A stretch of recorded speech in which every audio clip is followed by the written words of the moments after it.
Welcome to CPN news. ముందుగా headlines. ఈ రోజు తెలంగాణ రాష్ట్ర తొలి ముఖ్యమంత్రి K Chandrashekar Rao TRS party president KCR జన్మదిన శుభాకాంక్షలు. కరీంనగర్ లో కరీముల్లా షా షాప్ దగ్గర పూల చాదర్ సమర్పిస్తూ కేసీఆర్ నిండు నూరేళ్లు ఆయురారోగ్యాలతో ఉండాలని కరీంనగర్ మాజీ సుడా డైరెక్టర్ షేక్ యూసుఫ్ దర్గాలో ప్రత్యేక ప్రార్థనలు చేశారు. ఈ కార్యక్రమంలో టీఆర్ఎస్ ముస్లిం మైనార్టీ నాయకులు ప్రెసిడెంట్ షౌకత్, షాహీన్ అలీ, నవాజ్ బాబు జానీ, మజీద్ రేకుర్తి గఫర్, మేరాజ్ మున్నా, నిజాముద్దీన్, రజీ, మన్సూర్ తవాకలి దర్గా, ముత్తవల్లి మరియు ఇతర నాయకులు పాల్గొనడం జరిగింది.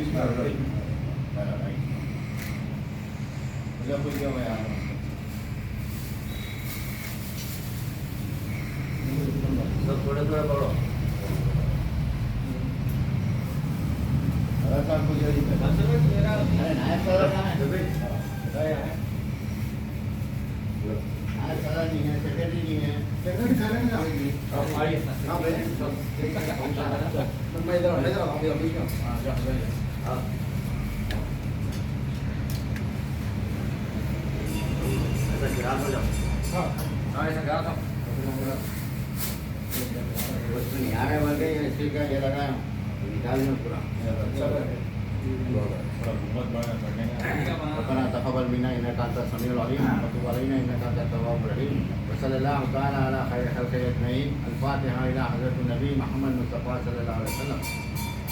اللهم صل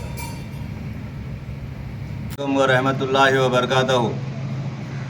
ఈరోజు మా ప్రియతమ నాయకులు తొలి ముఖ్యమంత్రి తెలంగాణ రాష్ట్రం ప్రెసిడెంట్ కె చంద్రశేఖరరావు గారి జన్మదిన శుభాకాంక్షలు తెలియజేసుకుంటూ మేము కరీంనగర్ మైనారిటీస్ తరఫున మా మైనారిటీ ప్రెసిడెంట్ షౌకత్ భాయ్ గారు, మరి నవాజ్ గారు, షాహీన్ అలీ గారు, నాతో పాటు మా పార్టీ మిత్రులు అందరం కలిసి కరీముల్లా షా షాప్ దర్గా దగ్గరికి వచ్చి కె చంద్రశేఖరరావు గారు నిండు నూరేళ్ళు ఉండాలని దర్గా లోపల పూల చాదర్ సమర్పించి వారి ఆరోగ్యాలతో ఉండాలి.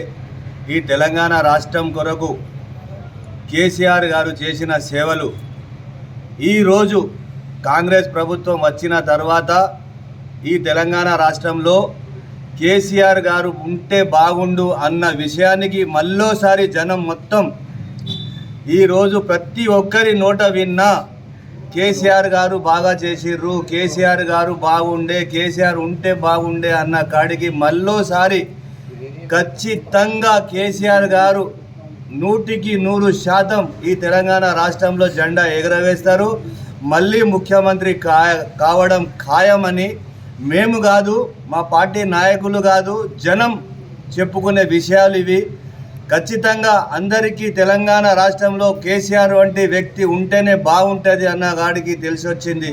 ఎందుకంటే ఎన్ని పథకాలు చెప్పినా తక్కువనే. ఎందుకంటే అలాంటి వ్యక్తి, అలాంటి సీఎం అడగకుండానే వరాలు ఇచ్చే వ్యక్తి కె చంద్రశేఖరరావు గారు. కనీసం ఇది కావాలి అని కోరుకొని ముంగటి పోయినా కానీ రేవంత్ రెడ్డి గారు చేయలేని పరిస్థితిలో ఉన్నారు. కాబట్టి ఎన్నో సమస్యలకు ఎదుర్కొంటున్నారు ఇవాళ తెలంగాణ రాష్ట్ర ప్రజలు. వారందరూ ఒక్కటే కోరుకుంటున్నారు, ఖచ్చితంగా ఎప్పుడు ఎలక్షన్ వస్తాయో అని ఎదురు చూస్తున్న సమయం ఇది. ఖచ్చితంగా మీ ఆశ నెరవేరుస్తుందమ్మా. అన్నదమ్ములకి, అక్క చెల్లెళ్ళకి, అందరికీ తెలంగాణ రాష్ట్ర ప్రజలకు మళ్ళీ ఒకసారి ఖచ్చితంగా కేసీఆర్ గారు సీఎం అవ్వడం ఖాయం. మీరు కొంచెం ఎదురు చూస్తున్న మీ ఆశలు మళ్ళా నెరవేరుస్తాయి అని మేము కూడా ఆశిస్తూ వారు నిండు నూరోగ్యాలు ఉండాలని వారి జన్మదిన శుభాకాంక్షలు వారికి తెలియజేసుకుంటూ కరీంనగర్ పక్షాన, ఈ తెలంగాణ రాష్ట్ర మైనారిటీ పక్షాన మేము ఇక్కడ దర్గా లోపల వారికి ఇవాళ శుభాకాంక్షలు తెలియడం జరిగింది. నా తరఫున మా పార్టీ మిత్రులు అందరూ ఇక్కడికి రావడం జరిగింది. మరోసారి కేసీఆర్ గారికి జన్మదిన శుభాకాంక్షలు తెలియజేసుకుంటూ జై తెలంగాణ, జై జై తెలంగాణ. మా అన్న గంగులా కమలాకర్ అన్న గారికి ఇవాళ చాలామంది గుర్తు చేస్తున్నారు. కరీంనగర్లో స్మార్ట్ సిటీ అలాంటి 4 సార్లు గెలిచిన ఘనత మా అన్న గంగులా కమలాకర్ది. ఎందుకు గెలిపిస్తారండి? ఒక్కసారి కాదు, 2 సార్లు కాదు, 3 సార్లు కాదు, 4 సార్లు గెలవాలి అంటే ఒక చిన్న పిల్లల ఆట కాదు, అది ఆషామాషి కాదు. అంటే ఎంత మంచి మనసు ఉండి ఎంతమంది హృదయాలు దోర్చుకుంటే ప్రజలు నిలబడి 4 సార్లు అంటే 20 సంవత్సరాలు అంటే పుట్టిన ఒక పాప మళ్ళీ ఓటు వేసేయడానికి వచ్చిన 20 సంవత్సరాలు ఖచ్చితంగా పాలిస్తున్న మా అన్నగారికి కూడా మరోసారి ఆయన బతికినంత కాలం ఈ కరీంనగర్ గడ్డ మీద ఖచ్చితంగా ఎమ్మెల్యేగానే ఉంటారు అని మేము భావిస్తూ వారి ఎంబడే మేము ఉంటాం. మనం వారి సైన్యం గలాగానే ఎప్పటికీ కుడి భుజంలా మేము అండగా ఉంటామని ఆశిస్తూ నేను మా కేసీఆర్ గారి జన్మదిన శుభాకాంక్షలు తెలియజేసుకుంటూ జై తెలంగాణ, జై జై తెలంగాణ. టీఆర్ఎస్ మాజీ సుడా డైరెక్టర్.